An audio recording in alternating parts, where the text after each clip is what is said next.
Let's start off with a question. Who can tell me what this picture is? Anyone? The first flight. Wow, we're some clever cookies in this room.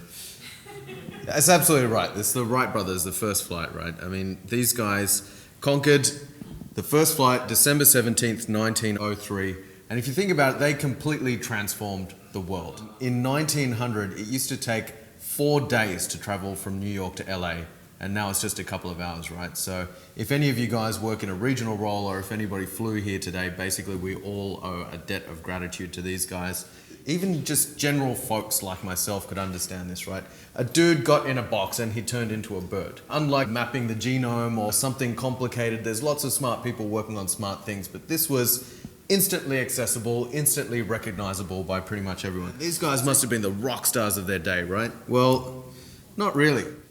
Nobody even talked about it in a mainstream newspaper for 4 years. There was an interview in one of the major publications in New York with a so-called expert on this industry around about that time, and he said, yep, you know what? One day it may well be kind of possible in the very, very distant future that human beings might be able to fly a little bit. This was a full year after these guys had already done the first flight. So, I mean, this is kind of what people were saying at the time. People who were literally there in Ohio, they saw the flight happen. They were like, no, this has got to be a trick.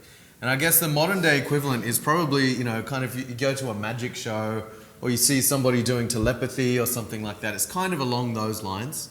I've just seen it with my own eyes, but there's got to be some kind of trick to it, right? So the lesson and one of the things that I want to talk about is there is often this big gap between somebody actually innovating, changing the game, and the general public really kind of realizing what's happened and how the game has changed.